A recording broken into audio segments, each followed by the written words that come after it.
Hi Taurus, this is Jav. Welcome po sa ating channel. By the way Taurus, this is timeless reading. Gamitin ang reading na ito bilang gabayan lamang. Kung naka-resonate kayo, comment down. Tandaan Taurus, ito ay channel reading po. Kunin nyo lang po kung ano naka-resonate sa iyo. This is for you Taurus.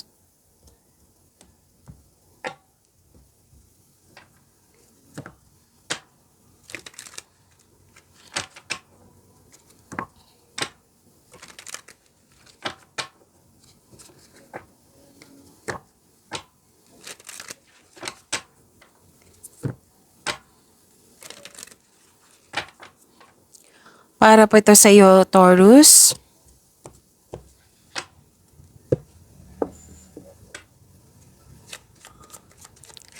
Maraming salamat po sa inyong patuloy na suporta sa mga nag-donate. Sa mga hindi nag-skip ng ads, maraming salamat po. Sa mga hindi pa nag-subscribe, subscribe na po kayo at click bell notification para malaman nyo na may bago tayong video. Para sa mga gustong magpa-reading, comment po kayo ng personal reading. Again, comment kayo ng personal reading and check my reply sa comment section.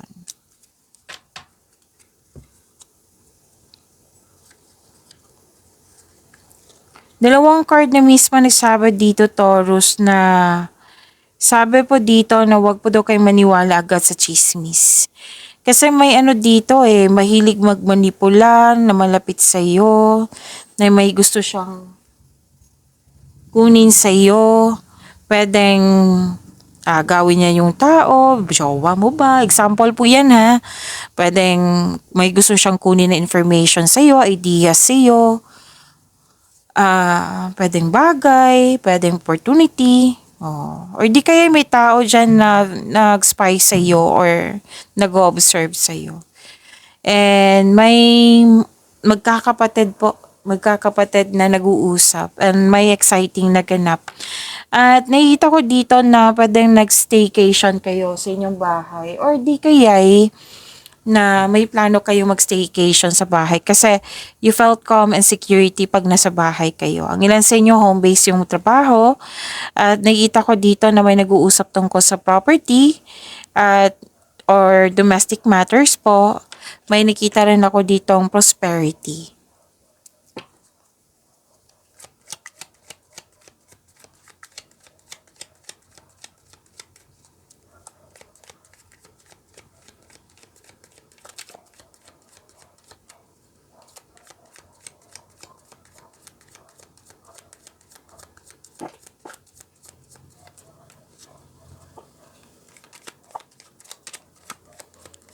Energy po ni Taurus.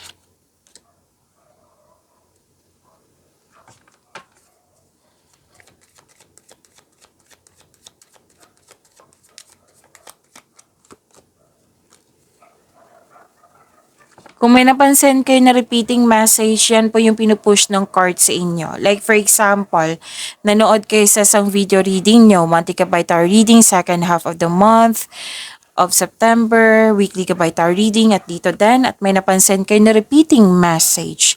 Yan po yung pinupush ng card sa inyo na kailangan nyo bigyan ng atensyon, solusyon at aksyon kung maaari po. So na yung energy ni Taurus.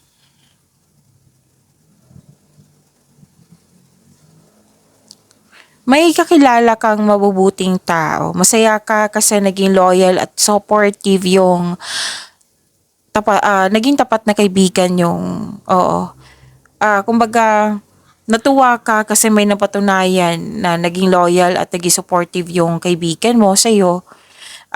May bata dito or younger person na kausap mo, pwedeng ikaw to or pwedeng siya, nag-uusap kayo sa pangarap sa buhay. Pero din nakatanggap kayo ng mabuting balita. Tapos may sabi dito na may masaya kayo, stability, nakikita ko dito. May job offer, opportunities, na magiging excited ka. At please prepare yourself. Dalawang card kasi nagsabi dito, Taurus, na you're very busy. Okay? So, pasensya na po kung nabulol ako. Nakaramdaman na akong pagod. Oo. So, yun po. Prepare yourself. Busy kayo. So, i-prioritize mo yung task mo na may time management. Kasi mukhang may promises eh. Mukhang deadline ba to or may nag-expect. Kaya, kailangan ng time management po. Okay?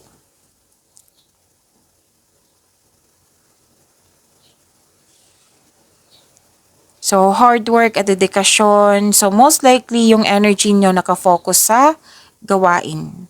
Career and money, gawain.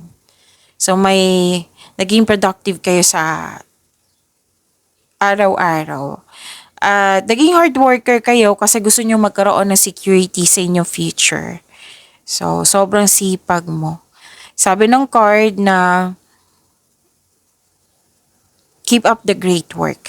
Okay? It will lead you to abundance po kung ano man yung mga ginagawa mo ngayon.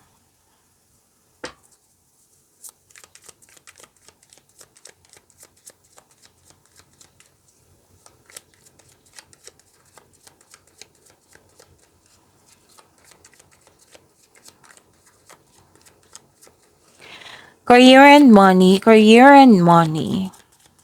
ni Taurus.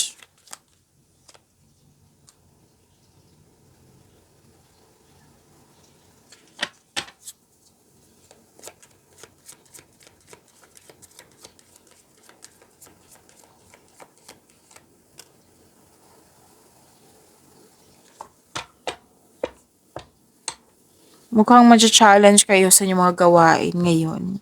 So, kailangan talaga ng time management, ha? Ilang beses na nare-remind kayo ng card nyo dito na time management kasi magiging busy kayo.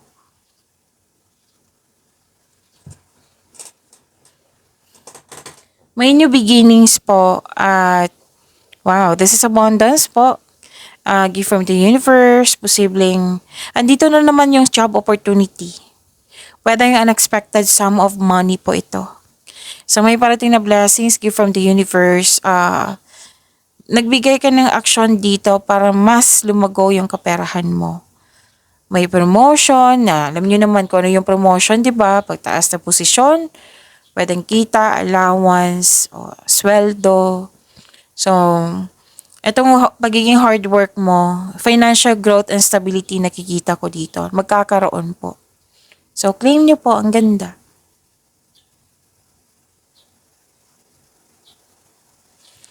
And, you're very confident. Ang ganda talaga.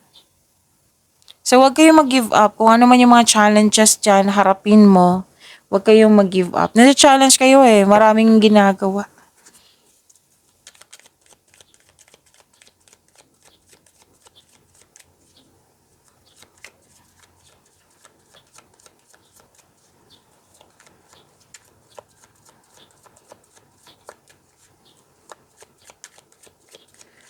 Love, life, self-love, partnership, and romance ni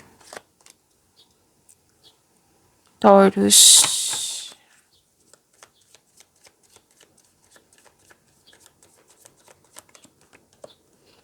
Lumabas po dito yung sinabi ko kanina na gusto nyo staycation, pahinga, more on pahinga. Kasi nakaramdam kayo ng stress at pagod, gusto nyo magpahinga. Pwedeng nagawa nyo ito ngayon or plano pa lang. Pero nagpahinga kayo para lumaban ulit.